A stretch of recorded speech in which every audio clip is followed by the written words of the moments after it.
Welcome dear students. Ram's Learning Center in accountancy class +1 syllabus chapter 1 part 3 നമ്മൾ ഏറ്റവും പ്രധാനപ്പെട്ട അക്കൗണ്ടൻസിയിൽ ഏറ്റവും പ്രധാനപ്പെട്ട ചില ടേംസ് പദങ്ങളാണ് നമ്മൾ ഇവിടെ പരിചയിക്കാൻ പോകുന്നത്. ഓരോന്നായിട്ട് നമുക്ക് നോക്കാം.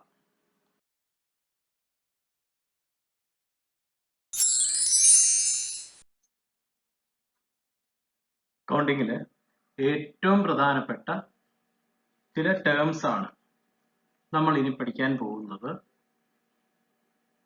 നമ്മളതിൻ്റെ ആ ടേംസ് ഇവിടെ നമ്മൾ എഴുതിയിട്ടുണ്ട്. നമുക്കത് ഒന്ന് വായിച്ചു പോകാം.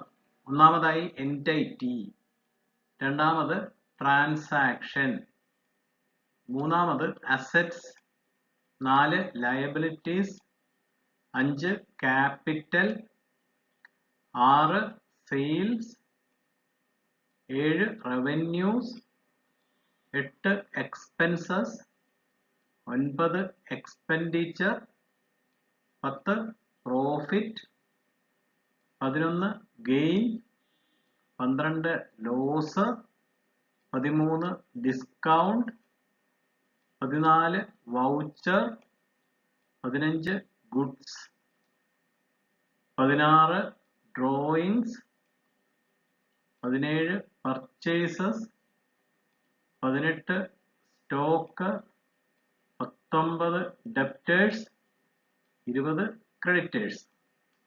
ഇങ്ങനെ 20 ടേം കൊടുത്തിട്ടുണ്ടെങ്കിലും നമ്മൾ ചില ടേംസ് ഒക്കെ കമ്പൈൻ ചെയ്ത് പഠിക്കും, അല്ലെങ്കിൽ കപ്പിൾ ചെയ്ത് പഠിക്കും.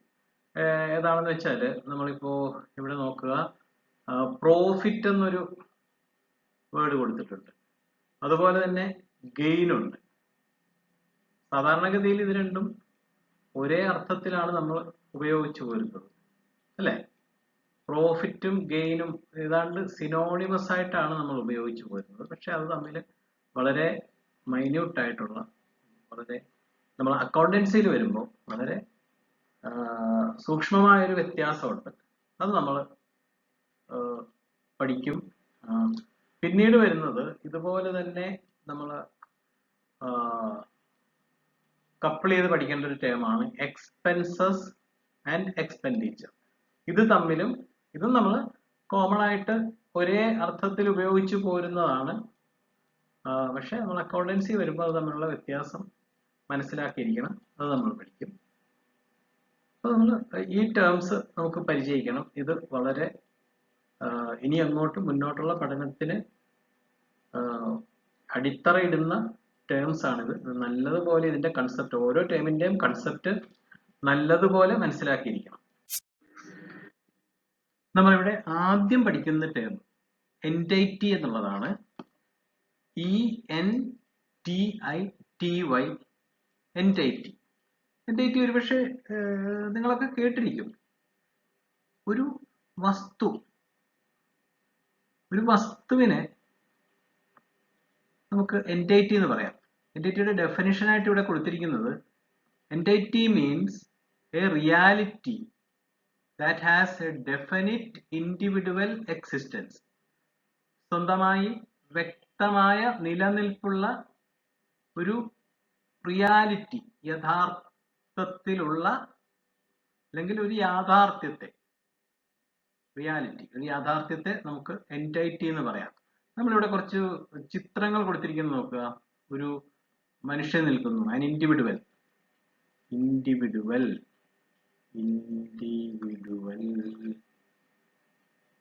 പിന്നെ ഒരു സ്ഥാപനം, ഒരു സ്കൂളാകാം, FM, ഒരു സ്കൂളാകാം, ഒരു ബാങ്ക് ആകാം, ഒരു ഓഫീസ് ആകാം, ഒരു കച്ചവട സ്ഥാപനമാകാം, അതുപോലെ ഒരു ഫാക്ടറി ആകാം.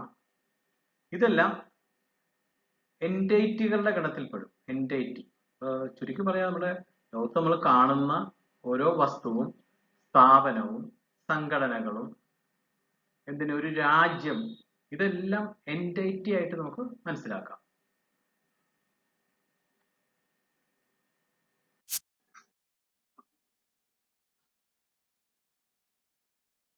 അടുത്ത ടേം ട്രാൻസാക്ഷൻ ആണ്.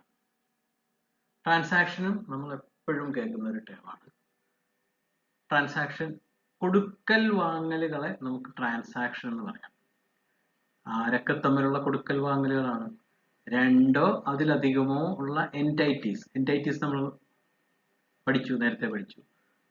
അപ്പോൾ ഒരു വ്യക്തിയും തമ്മിലാകാം, ഒരു വ്യക്തിയും ഒരു സ്ഥാപനവും തമ്മിലാകാം, അല്ലെ സ്ഥാപനങ്ങൾ തമ്മിലാകാം, വ്യക്തികൾ, രണ്ടോ അതിലധികമോ ഉള്ള വ്യക്തികൾ തമ്മിലാകാം. ഈ പറഞ്ഞ വ്യക്തിയും സ്ഥാപനവും നമ്മൾ പറഞ്ഞു കഴിഞ്ഞു. അപ്പോൾ ഈ രണ്ടോ അതിലധികമോ ഉള്ള എൻറ്റൈറ്റീസ് തമ്മിലുള്ള ട്രാൻസാക്ഷൻസ്, അതിലൊരു സാമ്പത്തിക മൂല്യം ഉണ്ടായിരിക്കണം. ഇതിനെ നമ്മൾ ട്രാൻസാക്ഷൻസ് എന്ന് പറയും. മലയാളത്തിൽ ഇതിന് പറയുന്ന വേർഡ് ഇടപാടുകൾ എന്നാണ്. ഇടപാടുകൾ. A transaction is an event involving some value between two or more entities. രണ്ടോ അതിലധികമോ ഉള്ള എൻറ്റൈറ്റികൾ, അസ്തിത്വങ്ങൾ. എൻറ്റൈറ്റി എന്ന് പറഞ്ഞാൽ മലയാളത്തിൽ അസ്തിത്വങ്ങൾ. എൻറ്റൈറ്റികൾ തമ്മിലുള്ള ഇടപാടുകളെ, സാമ്പത്തിക മൂല്യമുള്ള കൊടുക്കൽ വാങ്ങലുകളെ ട്രാൻസാക്ഷൻസ് എന്ന് പറയും. മലയാളത്തിൽ ഇടപാടെന്ന് നേരത്തെ പറഞ്ഞു. അത് ക്ലിയർ ആണല്ലോ? ട്രാൻസാക്ഷൻ എന്താണെന്ന് മനസ്സിലായല്ലോ? അടുത്തതായി നമുക്ക് പഠിക്കാനുള്ള ടേം അസറ്റ്സ് എന്നുള്ളതാണ്. എന്താണ് അസറ്റ്സ് എന്ന് നോക്കാം. ഇവിടെ നമ്മൾ കുറച്ച് ചിത്രങ്ങൾ കൊടുത്തിട്ടുണ്ട്. ഇവിടെ നമുക്ക് കാണാം ഒരു ലാൻഡും അതിനകത്തൊരു ബിൽഡിംഗ്, ഒരു ഫാക്ടറി ബിൽഡിംഗ് ഇതുപോലെ നിൽക്കുന്നു. ഇവിടെ ഒരു മെഷീനറിയാണ് നമ്മൾ കാണുന്നത്.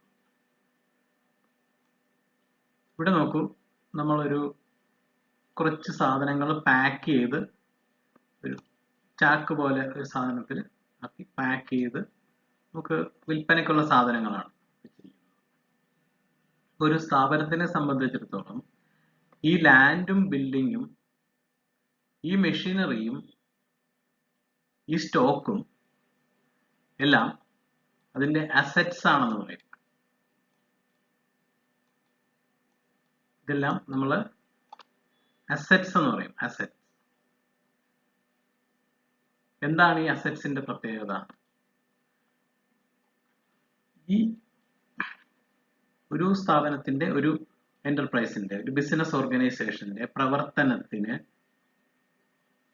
വേണ്ടി വരുന്ന റിസോഴ്സസ് ആണ് ഈ അസറ്റ്സ്. ഈ ബിൽഡിംഗ് ഉണ്ടെങ്കിൽ നമുക്ക് ലാൻഡ് വേണം, ലാൻഡ് ഉണ്ടെങ്കിൽ അതിന് ബിൽഡിംഗ് വെക്കാൻ പറ്റത്തുള്ളൂ. അതായത് ഒരു ഫാക്ടറി ബിൽഡിംഗ് ആണ്. ഈ ഫാക്ടറി ബിൽഡിംഗിൽ പ്രൊഡക്ഷൻ നടക്കും.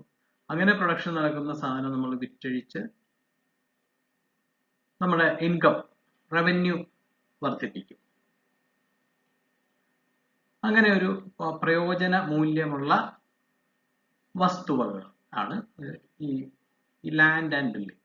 അതുപോലെ തന്നെ പ്രയോജന മൂല്യമുള്ള മറ്റൊരു വസ്തുവാണ് ഒരു മെഷീനറി. അതായത് ഒരു സ്ഥാപനത്തിൽ പ്രൊഡക്ഷൻ നടക്കണമെന്നുണ്ടെങ്കിൽ, ഉൽപാദനം നടക്കണമെന്നുണ്ടെങ്കിൽ ഏതെങ്കിലും തരത്തിലുള്ള മെഷീനറിയോ അതുപോലുള്ള സംവിധാനങ്ങളോ വേണം. പ്ലാന്റോ എന്തുമാകാം. അപ്പം അത് സ്ഥാപനത്തിന്റെ അസറ്റ് എന്ന് പറയും. ഇവിടെയും നമ്മൾ ആ സ്ഥാപനത്തിന്റെ ഇൻകം അല്ലെങ്കിൽ റവന്യൂ ഉണ്ടാക്കാൻ വേണ്ടി ഉപയോഗിക്കപ്പെടുന്ന ഒരു വസ്തുവാണ് ഈ മെഷീനറി എന്ന് പറയുന്നത്. ഇവിടെ നമ്മൾ കാണുന്നത് സ്റ്റോക്ക് എന്ന് പറഞ്ഞ് ഒരു സ്ഥാപനത്തിൽ വിൽക്കാനായിട്ട് വെച്ചിരിക്കുന്ന, വാങ്ങി നമ്മൾ വേറെ ഇവിടെ ഏതെങ്കിലും സോഴ്സസിൽ നിന്ന് വാങ്ങി നമ്മൾ സൂക്ഷിച്ചിരിക്കുന്ന സ്റ്റോക്കാണ്. നമ്മൾ വിറ്റ് നമ്മളെ അതിന്റെ റവന്യൂ നമുക്ക് കിട്ടും. സെയിൽസ് റവന്യൂ നമുക്ക് കിട്ടും.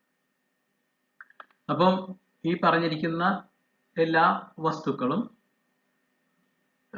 ബിസിനസ് സ്ഥാപനത്തിന്റെ റവന്യൂ വർദ്ധിപ്പിക്കുന്നതിൽ സഹായിക്കുന്ന ആസ്തികൾ, വസ്തുവകകൾ, ഘടകങ്ങളാണ്.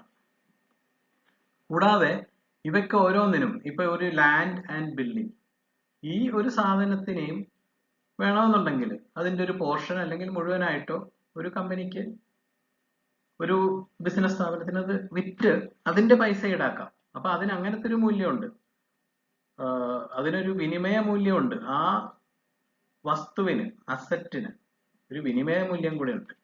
അതുപോലെ തന്നെ ഈ മെഷീനറി ഈ ഇരിക്കുന്ന അവസ്ഥയിൽ തന്നെ അത് വിറ്റ് കഴിഞ്ഞാൽ അതിനൊരു വില നമുക്ക് കിട്ടും. പിന്നെ സ്റ്റോക്ക് ഇരിക്കുന്ന സാധനങ്ങൾ അത് വിൽക്കാനുള്ളത് തന്നെയാണ്. പക്ഷെ മെഷീനറിയോ ലാൻഡോ നമ്മൾ വിൽക്കാനായിട്ട് ഉദ്ദേശിച്ചിട്ടുള്ളതല്ല. അതുകൊണ്ട് അതിനെ പ്രവർത്തിപ്പിച്ച് അതിനെ ഉപയോഗിച്ച് നമ്മൾ നമ്മുടെ ഇൻകം വർദ്ധിപ്പിക്കാനായിട്ട് ഉപകരിക്കുന്നതാണ്. അങ്ങനെ അസറ്റ് എന്ന് പറയുന്നത് ഇത് മൂന്നും അസറ്റിന്റെ കൂട്ടത്തിൽ പെടുമെങ്കിലും ആദ്യത്തെ രണ്ടെണ്ണം ബിൽഡിങ്ങും മെഷീനറിയും മൂന്നാമത്തതിൽ നിന്നും അല്പം വ്യത്യസ്തമായ ഇത് ഒരു മീനിങ് ഉള്ള ഒരു അസറ്റാണ്. ഈ മൂന്നും അസറ്റ് തന്നെയാണ്. ഇനി അസറ്റിന്റെ ഡെഫിനിഷൻ എന്താണെന്ന് നമുക്കൊന്ന് നോക്കാം.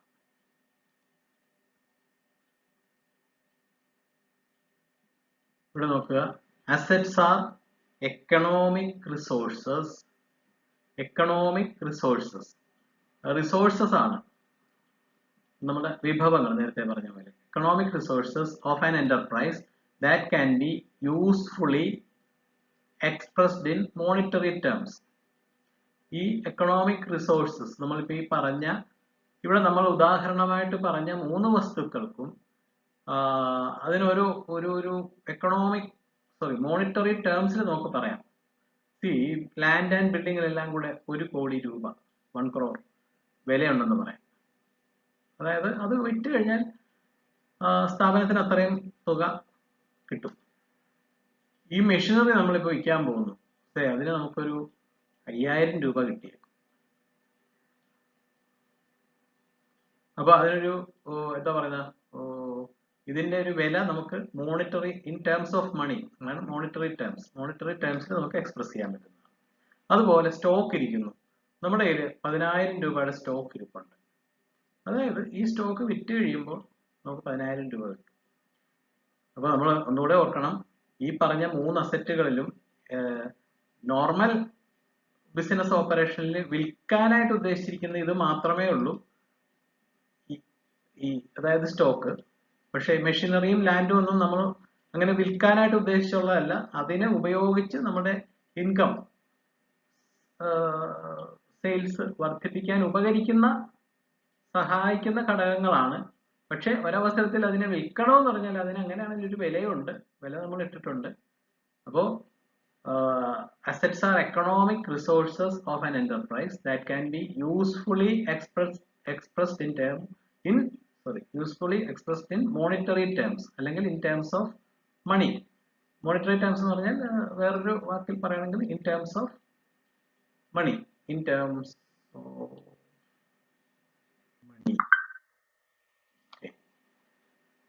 അപ്പോൾ അതാണ് അസറ്റ് എന്ന് പറയുന്നത്. ഇനി അസറ്റിന് വേറൊരു ഡെഫിനിഷൻ കൂടെ കൊടുത്തേക്കുന്നു, സിമ്പിൾ ആയിട്ട് പറഞ്ഞേക്കുന്നു. അസറ്റ്സ് ആർ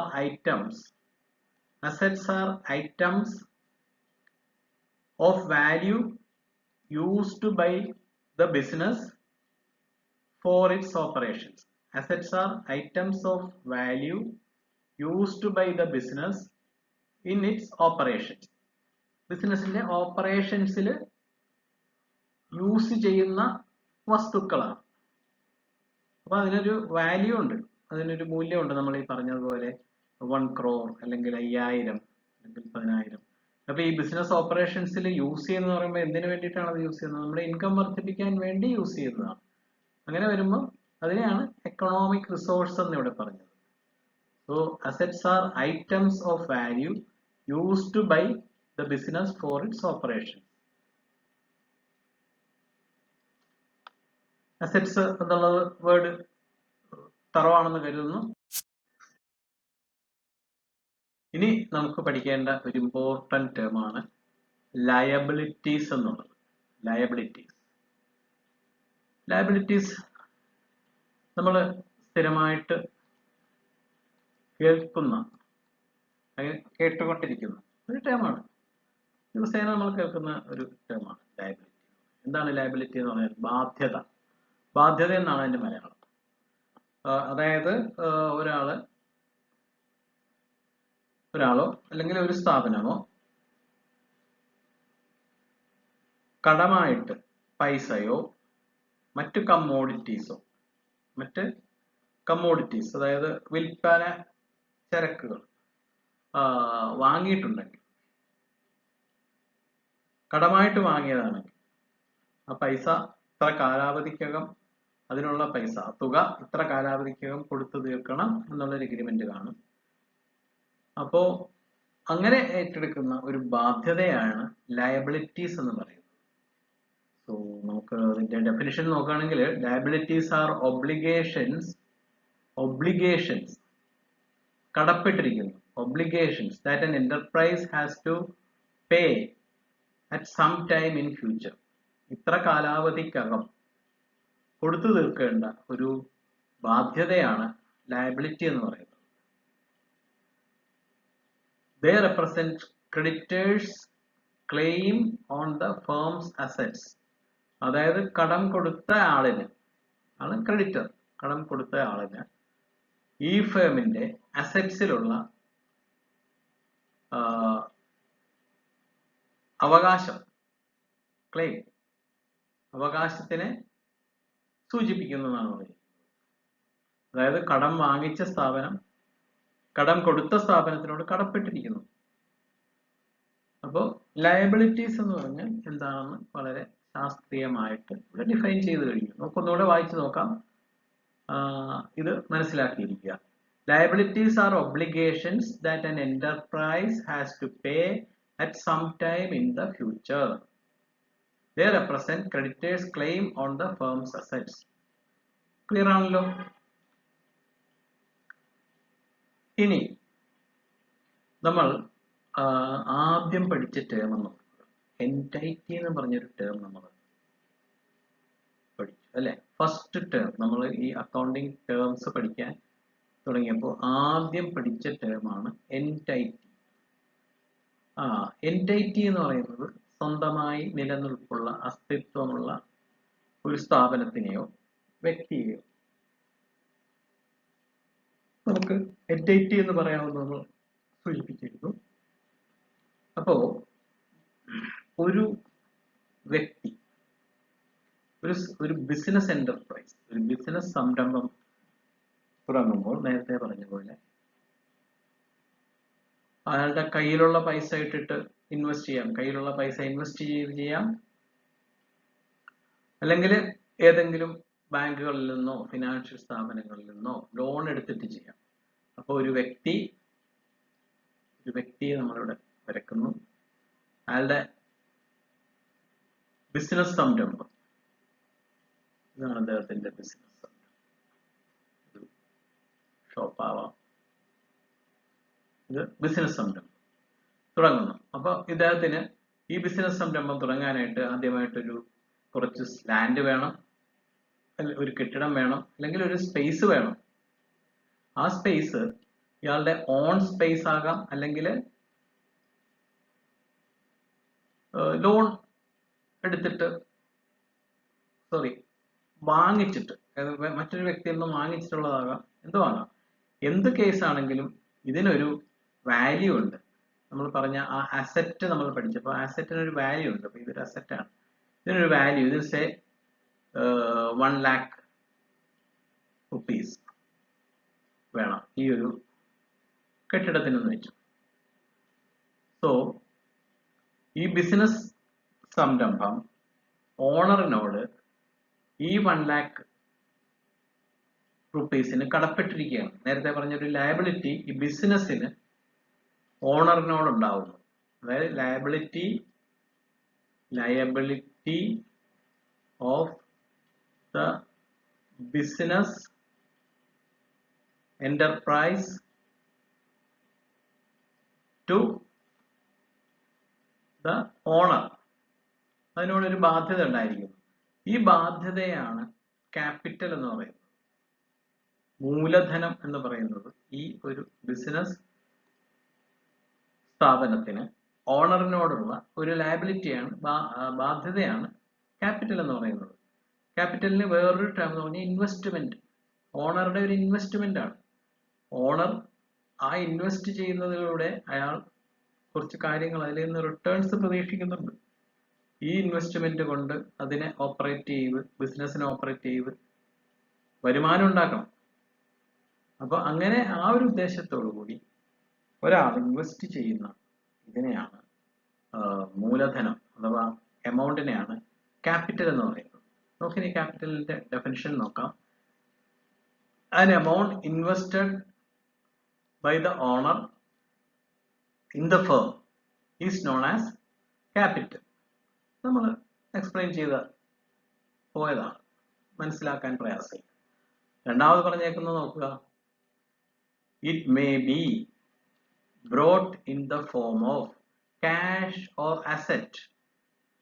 ഈ investment may be brought in the form of cash or assets by the owner for the business entity. So capital is an obligation and a claim on the assets of business. അപ്പോൾ capital is an obligation, ഒരേ സമയം ഒബ്ലിഗേഷനുമാണ്, is a claim on the assets of the business. Obligation ആർക്കാരോടാണ് obligation? ഈ business എൻറ്റൈറ്റിക്ക് ഓണറിനോട് obligation. Claim എന്ന് പറയുന്നത് ഓണർക്ക് ബിസിനസ് എന്റർപ്രൈസിന്റെ അസറ്റ്സിൽ ക്ലെയിം ഉണ്ട്, അവകാശമുണ്ട്. So it may be brought in the form of cash or assets by the owner of the business entity, and capital is an obligation and a claim on the assets of business. അത് നമ്മൾ ഇങ്ങനെ മനസ്സിലാക്കണം. ഈ ഒബ്ലിഗേഷനും ക്ലെയിമും എങ്ങനെ ആർക്കാരോടാണ് എന്നുള്ളത് നമ്മൾ മനസ്സിലാക്കി പോണം, വായിക്കും. It is therefore shown as capital on the liability side of the balance sheet. നമ്മൾ ബാലൻസ് ഷീറ്റ് നമ്മൾ പഠിക്കും. ബാലൻസ് ഷീറ്റിന് രണ്ട് സൈഡ് ഉണ്ട്. ബാലൻസ് ഷീറ്റ് നമ്മൾ നോക്കുകയാണെങ്കിൽ ഒന്ന് ലയബിലിറ്റീസ് സൈഡും, ലെഫ്റ്റ് സൈഡിൽ ലയബിലിറ്റീസും റൈറ്റ് സൈഡിൽ അസറ്റ് സൈഡും. ഇതിൽ ലയബിലിറ്റി സൈഡിലായിരിക്കും നമ്മൾ ക്യാപിറ്റൽ കാണിക്കുന്നത്. അത് നമ്മൾ ആ ബാലൻസ് ഷീറ്റിന്റെ സ്ട്രക്ചർ പഠിക്കുമ്പോൾ നമുക്ക് കൂടുതൽ വ്യക്തമാകും. അപ്പോൾ ഈ ടേംസ് എല്ലാം ക്ലിയർ ആയെന്ന് കരുതുന്നു. അപ്പോൾ ഇതുവരെ നമ്മൾ പഠിച്ച ടേംസ് ഏതൊക്കെയാണെന്ന് നോക്കാം. നമ്മൾ എൻറ്റൈറ്റി എന്നുള്ളത് മനസ്സിലാക്കി കഴിഞ്ഞു, ട്രാൻസാക്ഷൻ കഴിഞ്ഞു, അസറ്റ്സ് കഴിഞ്ഞു, ലയബിലിറ്റീസ് നോക്കി, ക്യാപിറ്റൽ നോക്കി. അങ്ങനെ ഏകദേശം 20 ടേം ഉള്ളതിൽ നമ്മൾ ആദ്യത്തെ 5 ടേംസ് നമ്മൾ പഠിച്ചു കഴിഞ്ഞു. ബാക്കിയുള്ളത് നമുക്ക് അടുത്ത വീഡിയോയിൽ പഠിക്കാം.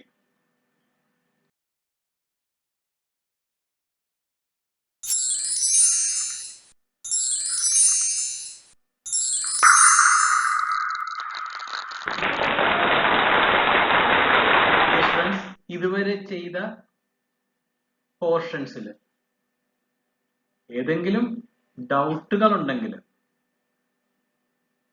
നിങ്ങൾ എന്നെ കോണ്ടാക്ട് ചെയ്യുക. നമ്പർ താഴെ കൊടുത്തിട്ടുണ്ട്, ഇമെയിൽ കൊടുത്തിട്ടുണ്ട്. അപ്പോൾ നമുക്ക് അടുത്ത വീഡിയോയിൽ വീണ്ടും കാണാം. നമസ്കാരം.